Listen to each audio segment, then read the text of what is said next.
estuvieron aquí. Pues me da mucho gusto regresar aquí al Cinvestar y bueno, volver a encontrar a mis compañeros, a los investigadores y bueno, saludar a todos ustedes, ¿no? Bueno, yo les voy a hacer una breve presentación de lo que estoy haciendo actualmente. Mi plática se titula Problemas sociales o problemas de conocimiento. ¿Qué pueden aportar los estudios sociales de la ciencia y la tecnología al estudio de las problemáticas de los pequeños productores caprinos? Bueno, esta investigación la inicié a partir de mi ingreso como cátedra CONACYT en el Colegio de San Luis. Entonces, bueno, ingresé en 2017, en noviembre de 2017 al colegio como cátedra. Mis líneas de investigación pues siguen siendo las políticas de ciencia y tecnología, la gobernanza de las nanotecnologías, en este caso estoy enfocándome en aplicadas a la agricultura y la alimentación, y las agendas de investigación y los problemas sociales.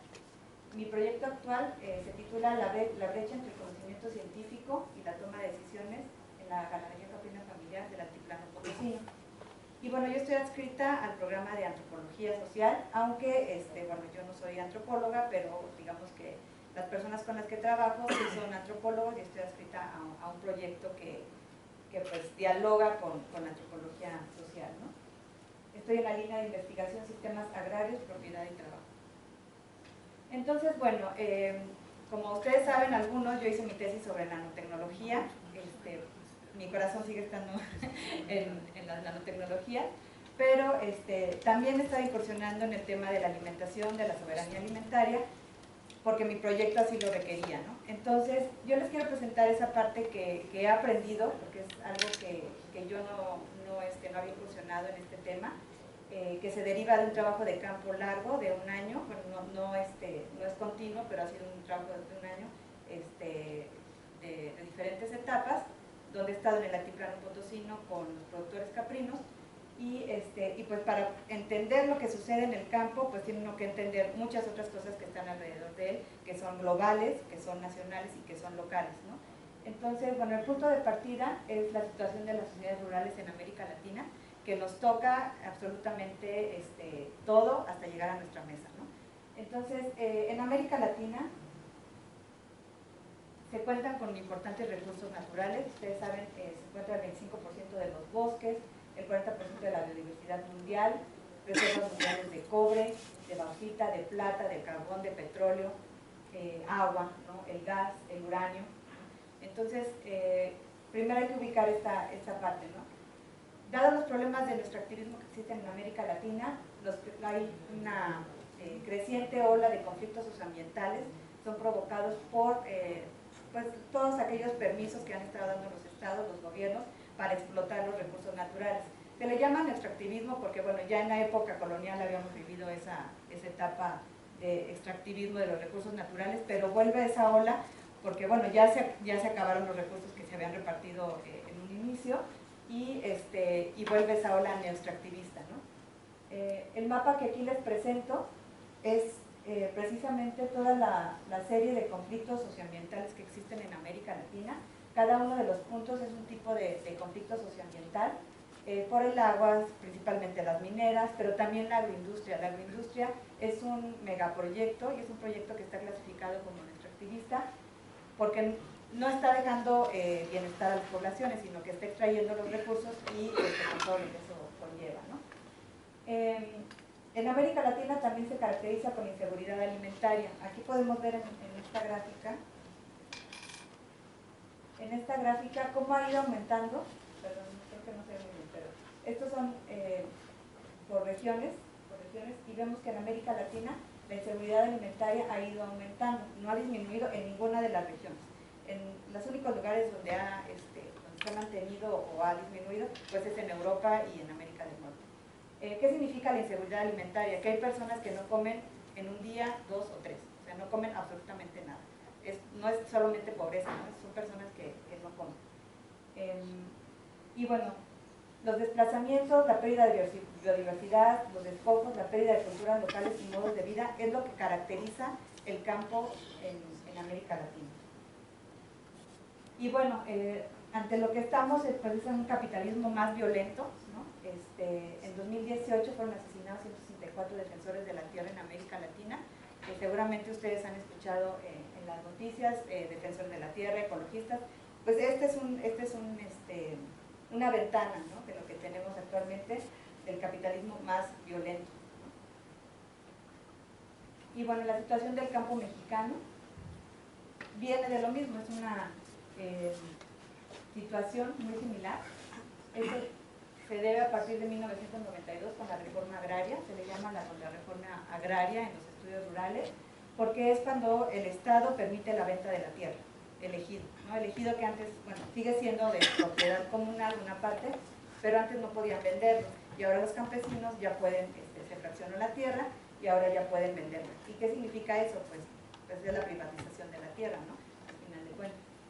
Y bueno, en todo el país, este mapa que también les presento aquí es de un proyecto que se llama Goliat, que lo llevaron a cabo en la Flaxo y con financiamiento de una agencia alemana, en donde georreferencian todos los conflictos socioambientales que existen en México. Y similar al que les presenté anteriormente, bueno, toda la República Mexicana está llena de conflictos socioambientales, ¿no? Igualmente por los conflictos mineros, petroleros, también por los campos de energías renovables, los parques eólicos.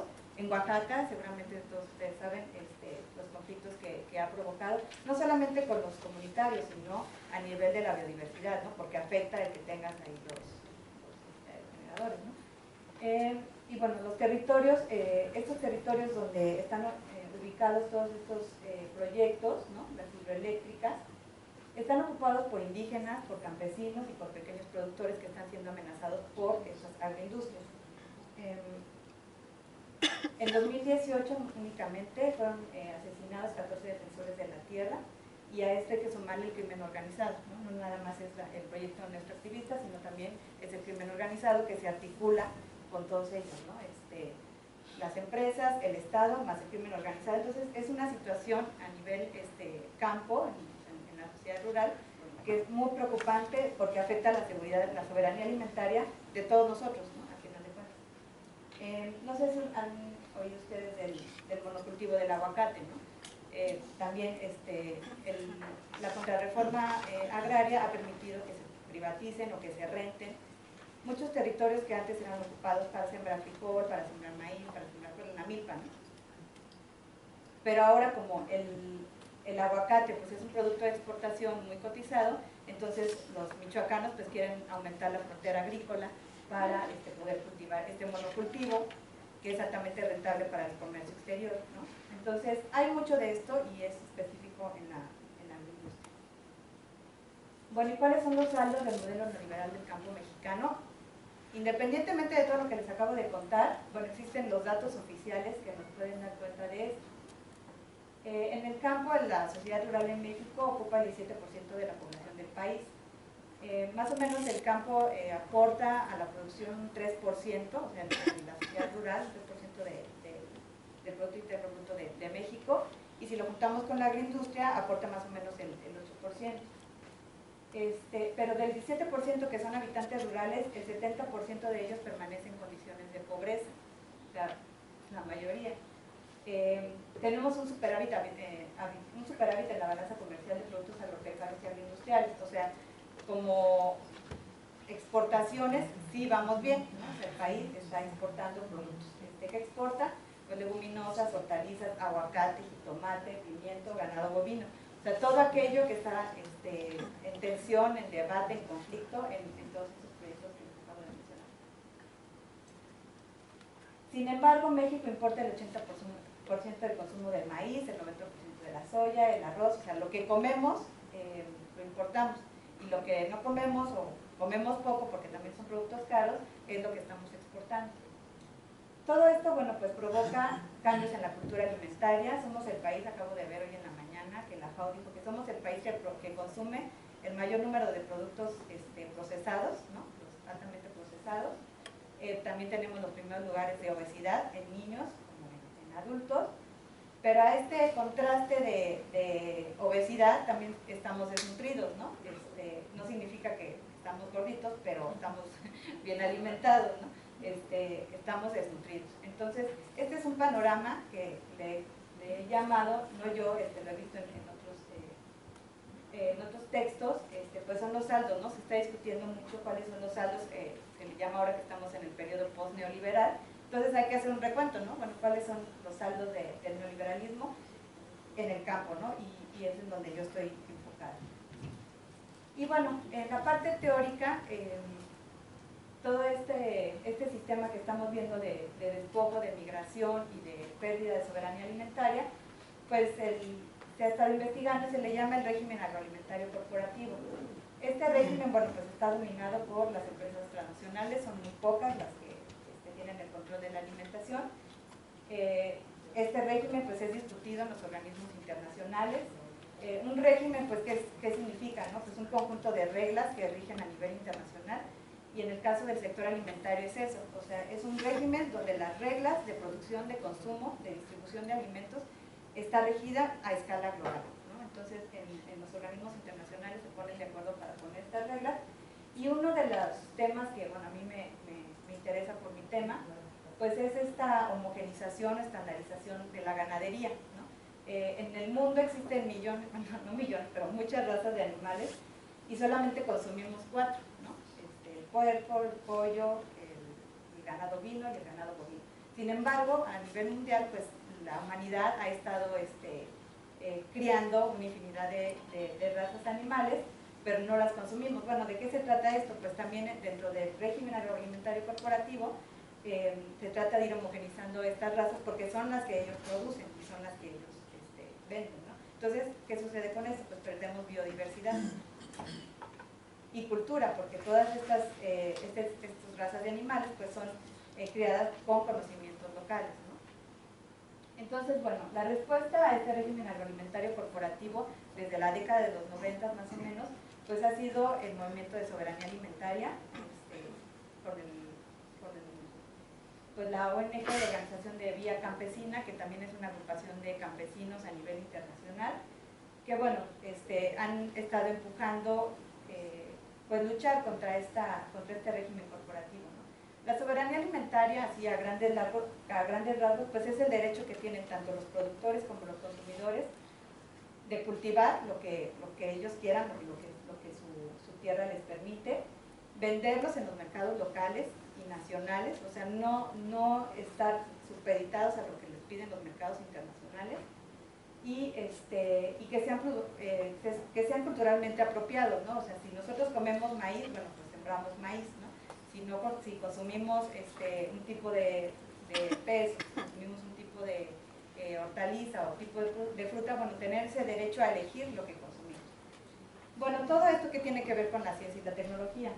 En mi revisión de literatura y de estar también yendo a congresos específicos sobre sociología rural, yo me he encontrado pues con una tensión muy fuerte, una tensión simbólica y material en términos de lo que significa la ciencia y la tecnología en el campo, ¿no? Hay un rechazo, ¿no? Incluso de pues, académicos o de organizaciones no gubernamentales en ingresar nuevas tecnologías, ¿no? Yo, bueno, no lo entendía, ¿no? Es algo que poco a poco he estado entendiendo, pero yo creo que este rechazo pues viene del rechazo hacia las empresas, ¿no? Que son las que van ingresando las nuevas tecnologías. ¿Por qué está este choque, ¿no? Desde la Revolución Verde, ¿no? Que inició aquí en México. El ingreso de nuevas tecnologías pues es visto como un desplazador de los conocimientos tradicionales, ¿no? Esta jerarquía que existe entre pues, lo que la ciencia dice y lo que la tecnología dice con lo que saben los campesinos, ¿no? Entonces hay una tensión muy fuerte en introducir nuevas tecnologías al campo. La palabra pues agricultura viene de cultura, ¿no? De cultivar, ¿qué significa? Pues cuando tú cultivas estás en relación o interacción con el otro, ¿no? Entonces el que tú ingreses nuevas tecnologías al campo que evite que tú vayas a sembrar o que evite esa interrelación es lo que yo he entendido que es el fondo, ¿no? De todo esto, de por qué este rechazo a las nuevas tecnologías. Y bueno, pues la primera conclusión a la que he podido llegar pues es que la producción, la distribución y comercio de alimentos pues es un acto político y no únicamente una actividad económica. No es solamente una actividad de producción, sino es un acto político. ¿Y por qué es un acto político? Porque quien controla los alimentos pues tiene el poder, ¿no? Entonces, en ese sentido, los movimientos sociales son los que han influido en ir empujando también a la FAO, ¿no? Y a los gobiernos en ir como negociando este ingreso y esta pérdida de soberanía alimentaria que tenemos. Y bueno, ahora sí la investigación. El tema que yo estoy trabajando, pues, digamos que se inserta en este debate de las políticas de ciencia, en cómo lo que se produce de conocimiento científico puede aportar a las necesidades sociales, ¿no? Este debate que tenemos incluso, que es parte del programa, yo creo que es la esencia del programa, en qué se hace con la ciencia que se produce en México, ¿no? ¿Qué hacemos con ella y cómo satisface las necesidades del sector productivo, de las empresas, pero también cada vez más de aquellos que no tienen voz, ¿no? que son pues, los pequeños productores, en este caso del sector alimentario. Entonces, bueno, yo estoy investigando, estoy tomando como caso de estudio la ganadería caprina familiar del altiplano potosino, para ver precisamente cómo se articulan los conocimientos científicos locales, lo que se produce en San Luis Potosí, con los tomadores de decisión. Estoy analizando un programa que se llama el programa Caprino, en el estado, que ha tenido bastantes recursos, aproximadamente 60 millones de pesos, se le ha invertido a los productores caprinos, y bueno, ahí estoy, en eso te explico. Y bueno, y también me interesa ver cómo se articulan esas agendas de investigación que tienen los que se dedican a estudiar la ganadería caprina con las necesidades locales de estos productores. Entonces, bueno, el enfoque son los estudios sociales de la ciencia, las políticas de ciencia, y estoy en un diálogo con los antropólogos con los que trabajo. Ellos trabajan desde la ecología cultural política. Entonces, pues he estado también tomando seminarios con ellos y pues, para tener este posible diálogo, ¿no? Desde los estudios sociales hacia la ecología cultural política o la antropología social. Y bueno, la metodología, pues bueno, siempre uno regresa a los orígenes. Entonces, estoy trabajando algo de bibliometría básica, porque bueno, aquí hay expertos en bibliometría.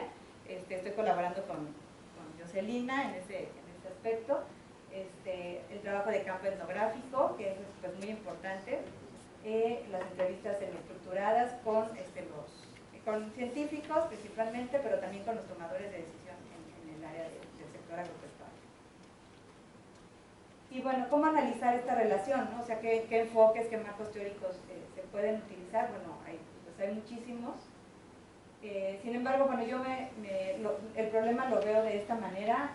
Pues las agendas de investigación responden a diferentes factores, ¿no? A diferentes estímulos, a diferentes incentivos y a diferentes pues, estructuras, ¿no? También.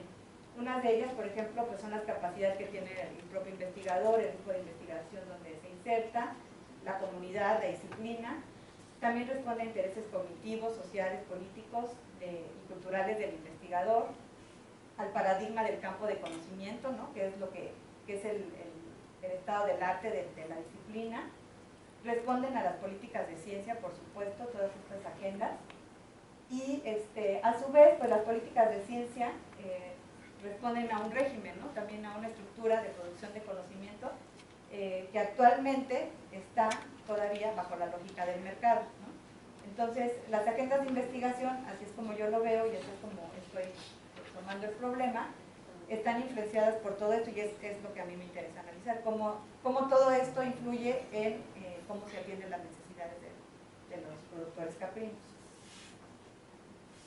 Y bueno, la propuesta metodológica aquí, bueno, puse mucho texto, pero a grandes rasgos estoy tomando a Pablo Kramer, que bueno, pues es un autor que ha trabajado mucho esto y es latinoamericano, entonces ha desarrollado conceptos que nos, pues que digamos que nos ayudan, ¿no? A explicar lo que pudiéramos estar viendo en el trabajo de bibliometría o con las entrevistas. Pero también estoy tomando los enfoques de Daniel Zarevitz, que él es especialista en políticas de ciencia, porque también tiene cosas creo que bastante interesantes y el modelo que tiene, pues me gusta porque parece simple, pero explica muy bien, ¿no? O sea, me parece que es muy explicativo.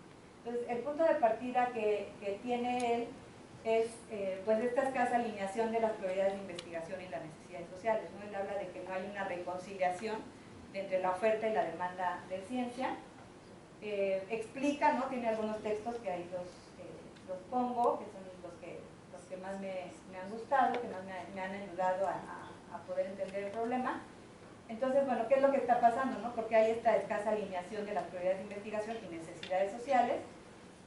Bueno, dice, ¿qué es lo que está pasando? Porque hoy producimos el mayor número de conocimientos que hay en la historia de la humanidad. Los investigadores son los más productivos, entonces, ¿qué es lo que está pasando, no? Y bueno, él habla de salvar la ciencia, ¿no? Hay un problema con la ciencia. Hay investigaciones que no son del todo confiables, ¿no? Hay un problema ahí que los experimentos no se pueden comprobar del todo. También él es muy crítico con esta idea que se comentó después de la Segunda Guerra Mundial, como todos saben también, con Vannevar Bush, del modelo lineal, donde dice, los científicos tenemos que abstraernos de todo interés político y de todo interés ideológico, etc., ¿no? Sin embargo, él demuestra en este texto de salvar la ciencia, pues cómo la ciencia siempre ha estado al servicio de algo, ¿no? Subordinada a algo. Y bueno, él lo pone al poder militar de Estados Unidos, a las necesidades que o sea, todos estos desarrollos que hemos tenido, pues están muy vinculados con las necesidades del poder militar de Estados Unidos, ¿no? Y bueno, los sistemas de evaluación e incentivos también pues son parte del problema. Aquí, bueno, no les voy a decir más porque ya se me acabó el tiempo. Este es un modelo, o sea, él conceptualiza a la ciencia en términos de oferta, a la demanda, a los usuarios, y cómo reconciliarlo a grandes rasgos, pues es a través de las políticas de ciencia. Y bueno, los sistemas pastoriles, ¿no? Hice una revisión también al principio del proyecto, pues ¿qué pasa con los sistemas pastoriles a nivel internacional? Y me interesa mucho poder compartir con ustedes esta parte porque, bueno, ustedes están interesados en la producción de conocimiento y, bueno, está aquí este texto que salió a principios del año, donde dice, así a nivel general, que los sistemas pastoriles, o sea, los que crían cabras, los que crían camellos, los que crían llamas, ¿no? O sea, todos estos sistemas prácticamente no han sido estudiados, al menos en las revistas internacionales. Claro, desde la antropología habrá muchos estudios, ¿no? Pero ellos hacen un estudio bibliométrico desde el año 2000, donde, esta es la gráfica, ¿no? Este es todo el conocimiento producido en la base de datos Scopus. Este es el conocimiento producido que incluye las palabras clave de pastizales y pastoralismo, bueno, en crianza de pastoreo, ¿no? Y el último, este chiquito, es el conocimiento producido que incluye las dos palabras clave. Esto significa que trabajan pastizales y el trabajar pastoreo significa que están ahí integrando la parte social, ¿no? O sea, están estudiando a los pastores. Entonces, esta gráfica pues es muy, pues te dice mucho, ¿no? Que en esa base de datos es muy poco lo que se ha estudiado a nivel mundial sobre estos sistemas. Estos sistemas que además están en todo el mundo, ¿no? Todo, la parte rosita y la rosita son pastizales y desiertos, las cabras se crían en los desiertos, en los montes, no necesariamente en los montes, pero sí en los climas semidesérticos, son aptas para ello. Entonces son sistemas de supervivencia que existen sobre todo en el tercer mundo, sobre todo en Mongolia, sobre todo en Pakistán, sobre todo también hay en Francia, pero son principalmente países del tercer mundo los que tienen estos sistemas que han sido muy poco estudiados. Pero bueno, ¿por qué están siendo estudiados actualmente, no? Bueno, a partir del problema de la crisis de cambio climático, estos sistemas pues tienen toda la atención. ¿Por qué? Porque hay la tendencia a la desertificación mundial y bueno, ¿qué han estado haciendo todas estas culturas, ¿no? que están en el desierto? ¿Cómo han sobrevivido? ¿Cuáles son sus estrategias para la supervivencia? Entonces, bueno, por eso de ahí viene el interés ahora, pues a ver cómo estas sociedades han estado trabajando con suelos prácticamente muertos, ¿no? Entonces, ese es el interés. Y bueno, se ha descubierto o se ha visto que son muy importantes, no solo para conservar la biodiversidad y los suelos, sino para la soberanía alimentaria de los pastores. ¿Por qué? Porque con lo que producen, bueno, la leche, hacen queso, la carne, el abrigo, venden la piel, etcétera, ¿no? Entonces son sistemas que pues son complementarios con otros, pero que apoyan la soberanía alimentaria. Esto, bueno, no me va a dar tiempo, pero es un mapa con las problemáticas de la ganadería caprina en el estado de San Luis Potosí. Estas son algunas fotos, como ustedes pueden ver, es el semidesierto, o sea, no hay gran cosa que comer, no son, los lugares no son para agricultura, no todos, hay pocos, solo donde haya un poco de lluvias, o que los suelos tengan algo de humedad. Estos son los quesos, se producen de manera artesanal, no son pasteurizados. Aquí esta es una majada, ¿no? Las majadas son donde van rotando a las cabras y los van dejando ahí. Esta es una actividad complementaria que hacen, también tallan el ixtle para venderlo a empresas de Coahuila, para hacer cepillos para tallar aviones, etcétera. También las fibras, estas están siendo muy importantes para las nanotecnologías, nanocelulosa. Y bueno, apenas llevo lo del análisis de la oferta de conocimiento, que es con el estudio bibliométrico. Bueno, pues no me va a dar mucho tiempo, pero lo que les puedo comentar es, existen capacidades en México, esto es a nivel nacional, es un estudio bibliométrico desde 1965 a 2018, que es lo que arrojó la base de datos. Existen capacidades científicas e incluso en los lugares donde se es productor, estas son la producción de cabezas de ganado caprino nacional. San Luis Potosí se encuentra entre los principales, los primeros 4 estados que producen ganado caprino para la venta a Monterrey, o sea, el cabrito de Monterrey no es de Monterrey, entonces es muy productor, o sea, es importante. A nivel económico, para el estado, la ganadería caprina no aporta mucho. O sea, hay otros, la caña, el tomate, son los productos de la Huasteca, ¿no? Pero a nivel tradicional y de soberanía alimentaria, la ganadería caprina tiene una enorme importancia en San Luis Potosí. Entonces, bueno, hay más o menos una correspondencia, ¿no?, entre la producción de conocimiento, sobre todo Coahuila, la Narro, pues sale como en primer lugar, y el INIFAP sale muy poco, o sea, ahí está muy interesante porque el INIFAP pues, es el que pone los paquetes tecnológicos, entonces hay muy poca investigación, está muy fragmentada, y bueno, las primeras conclusiones que yo tengo es eso, ¿no? O sea, la ganadería caprina en México es prácticamente invisible para las ciencias sociales. De toda esta producción, solo el 6% son de estudios sociales en 50 años. Es un conocimiento producido fragmentado y diálogo limitado con otras disciplinas. El mayor aporte es nacional, o sea, hay poca colaboración internacional, pero hay una tendencia creciente en los últimos años que corresponde pues, con las políticas de ciencia, de empujar redes, de empujar colaboración. También hay una escasa relación o casi nula con el sector social. Encontramos solamente una o dos asociaciones de productores que están articulados en producción de conocimiento. Y lo que sí hay, incluso financiamiento con algunas empresas, pues Coahuila, la Lala, la Coronado, son las empresas que requieren la leche de cabra para producir cajeta. Está muy concentrado ahí también, ya no me da tiempo de explicarles esa problemática. Pero digamos que sí hay capacidades de investigación y ahora en lo que estoy es entrevistando a quienes han ejecutado el programa Caprino en San Luis Potosí, pues para ver cómo demandaron el conocimiento que se produjo en el estado, si lo hicieron, de qué manera lo hicieron, no les voy a platicar porque ya no me da tiempo, pero está muy interesante cómo tienen el conocimiento y no se... Y eso sería todo.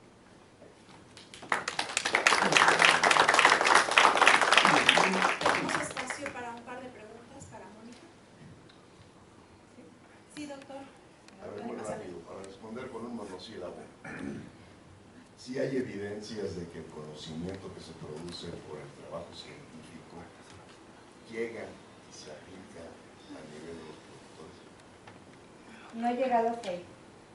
No he llegado hasta ahí. O sea, sí hay evidencia de que se articula con los tomadores de decisiones, sí, porque intervinieron en la realización del programa, pero bajo un esquema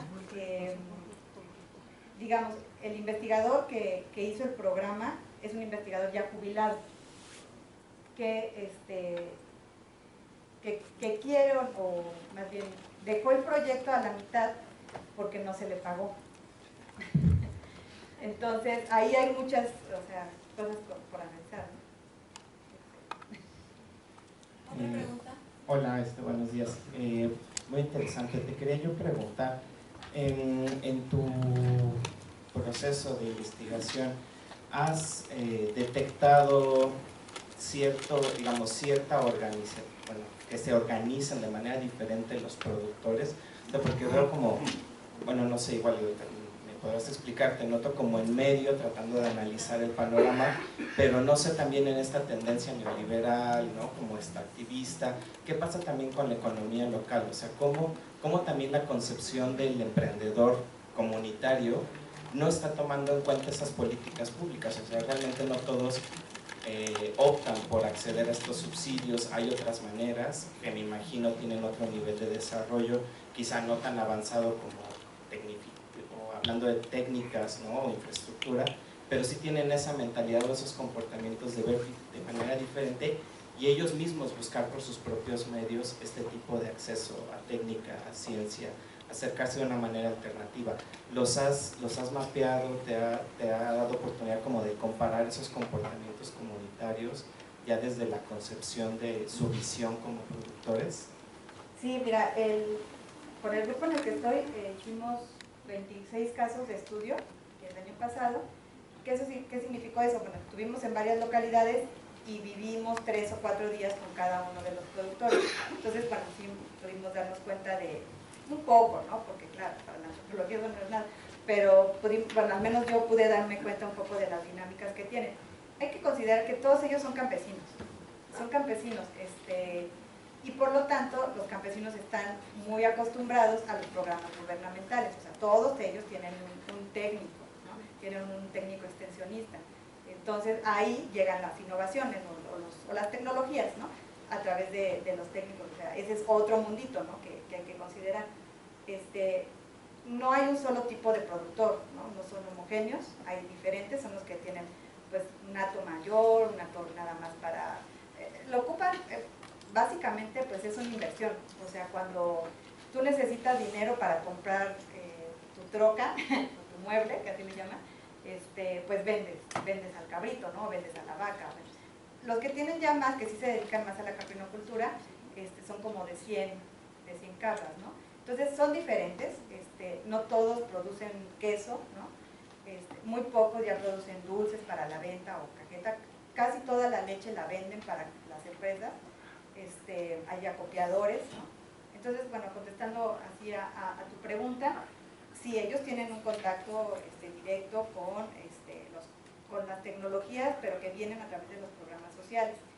Con los científicos directamente sí, muy poco, que son los del INIFAP, porque ellos van a hacer sus proyectos y ahí ya me han platicado otras cosas, ¿no? Hay alta migración, es una zona de alta migración, entonces quienes están ahí son pues ya los viejos, algunos, ¿no? Entonces son otro tipo de productores que no siempre aceptan la tecnología.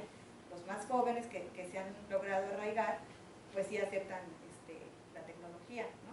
Es tecnología básica, no creas que es 4.0. O sea, son como una ordeñadora, un paquete para combinar alimentos, ¿no?